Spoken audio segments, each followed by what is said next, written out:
आज की क्लास को शुरुआत करते हैं हम इकोनॉमिक्स।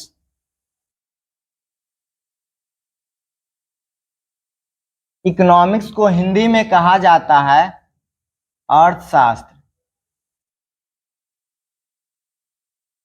और अर्थशास्त्र को शुरुआत करने से पहले हम जानते हैं कि अर्थशास्त्र होता क्या है। तो ध्यान से सुनिएगा।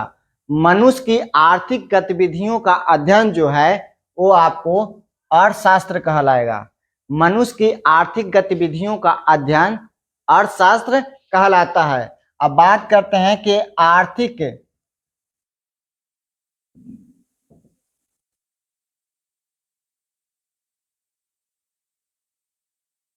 आर्थिक गतिविधियां जो हैं ये है क्या। तो सुनिएगा ध्यान से। जिसमें पैसों का लेन देन हो, जिसमें पैसों का लेन देन हो वो आपको आर्थिक गतिविधियां कहलाता है। और अर्थशास्त्र के जनक यानी फादर जो थे वो एडम स्मिथ थे। उन्होंने कहा अर्थशास्त्र को धन का विज्ञान। उन्होंने क्या कहा? अर्थशास्त्र जो है धन का विज्ञान है। और Adam Smith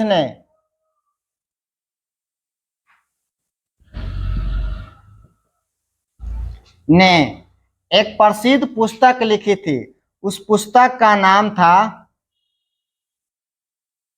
wealth of the nation.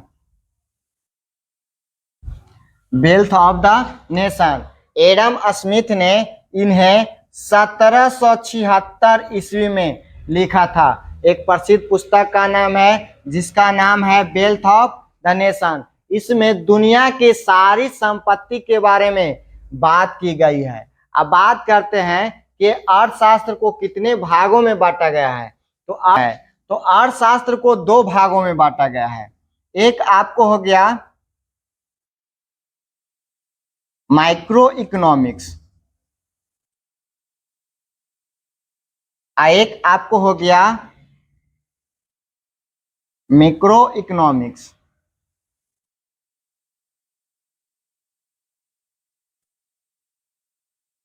समझिएगा। इसमें जो है माइक्रो को हिंदी में कहा जाता है व्यष्टि अर्थशास्त्र।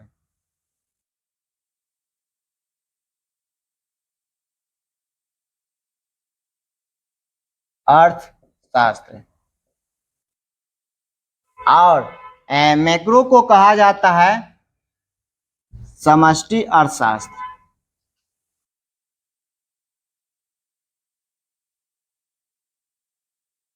अर्थशास्त्र।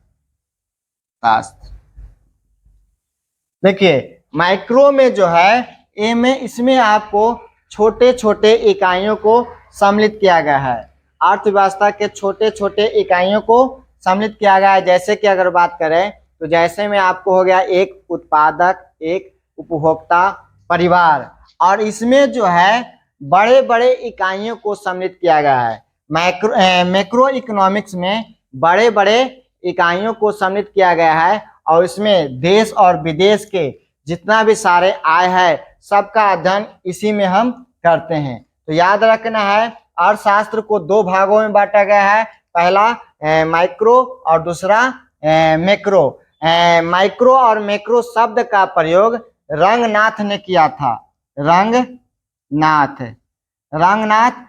1933 ईस्वी में, याद रखिए 1933 ईस्वी में रंगनाथ माइक्रो और मैक्रो इकोनॉमिक्स के बात किया था, शब्द का प्रयोग किया था।